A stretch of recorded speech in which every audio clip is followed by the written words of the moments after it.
Hello আসসালামু আলাইকুম, কেমন আছেন সবাই? আশা করি ভালো আছেন। আজ আমার একটি নতুন রেসিপি নিয়ে এসেছি। সেটা হলো পোল্ট্রি মুরগি। আপনারা যারা রান্না করতে নতুন তারা এই রেসিপিটি অবশ্যই দেখবেন। আপনাদের অনেক উপকার হবে। চুলায় একটি প্যান বসিয়ে দিব। প্যানটা গরম করে কিছু পরিমাণ তেল দিলাম।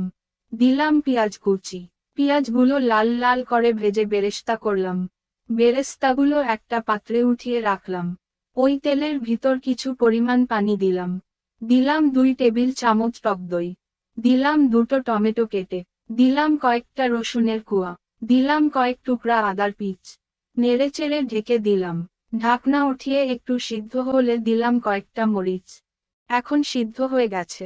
এখন একটি ব্লেন্ডারের মধ্যে সিদ্ধ করা উপকরণগুলো দিলাম। দিলাম বেরেস্তাগুলো। সবকিছু ব্লেন্ড করে নিলাম। এখন প্যানের ভিতর দিলাম পরিমাণ মতো তেল। তেলের ভিতর দিলাম 2টা লালমনি। দিলাম কিছু পরিমাণ সাদা জিরা। দিলাম কিছু পরিমাণ কালো জিরা। দিলাম 2টা তেজপাতা।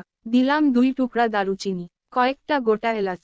মশলাগুলো একটু ভেজে মুরগির মাংসগুলো দিয়ে দিলাম। মাংসগুলো হালকা নেড়েচেড়ে ভেজে নেব। তার ভেতর দিয়ে দেব প্ল্যান করা মশলাগুলো। সামান্য সময় নেড়েচেড়ে দিব 1 চামচ জিরার পেস্ট এবং 1 চামচ হলুদ। আবারও কিছু সময় নেড়েচেড়ে সামান্য পরিমাণ পানি দেব। পানি দিয়ে ভালো করে কষিয়ে নিব। এখন আরও কিছু পানি দিব। আর একটু লবণ দিব। ঢাকনা দিয়ে ঢেকে দেব। 10 মিনিট ঢেকে রাখব। 10 মিনিট পর 1 চামচ গরম মশলার গুঁড়ো দিব। হাফ চামচ চিনি দেব। 1 মিনিট ঢেকে রাখব।